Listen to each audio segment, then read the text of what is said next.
Okay, so now that my sketch is done, I'm going to start getting ready to use watercolor paints. And when we use watercolor paints, I know a lot of you like to do this and wet the brush and start shoveling the paint right from here, right onto the watercolor paper. That's really not how you're supposed to use it. You're really supposed to put water on the edge of the tray. That's why these trays are here. And then add paint to it and make watercolors here. This is nice if you have nothing, but in class I have these. These are really, really nice to use with watercolors. These little palettes. So to fill these up, I'll take a cup of water like this. To start off, I'm going to paint big areas, so I'm using this size. Size 10 or size 8 is nice. Even a size 12 can be used. It holds a lot of water. I'm going to go like this quickly and just fill up some of these spots of the palette. I think I'm going to fill up about 4 of them. That should be good. I'm pretty much done with the water now. Over here, actually, I'll bring that back. Over here, my color choices, when I use watercolors, I like to use analogous colors. So these are colors right next to each other on the color wheel. So looking at the color wheel right now, I'm going to choose red, purple, and blue.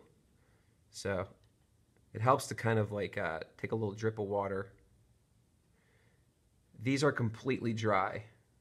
So if you put a drip on the ones you want to use and just let it sit there for a few seconds, it starts to kind of wake it up. If they're already wet, you can just start using them, but after a few seconds, this water sinks in, and now I got a little bit of red here, and the idea is you take this red and transfer it over here now. So this has a lot of water in it, in this chamber. If I stop now, this will be a very, very light red. If I keep doing this, it's going to get to be a richer, fuller red.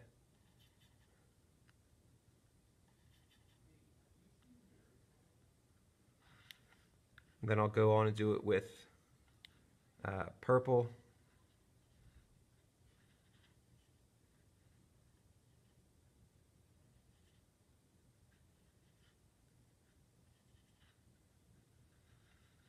And then I'll use this with blue.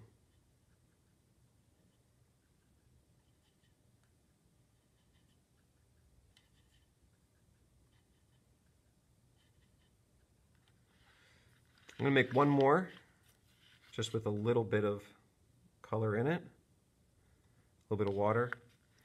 This one I'm going to use blue, and also use a couple drops of black in it, just to make a dark blue color. This will help give more contrast for different areas.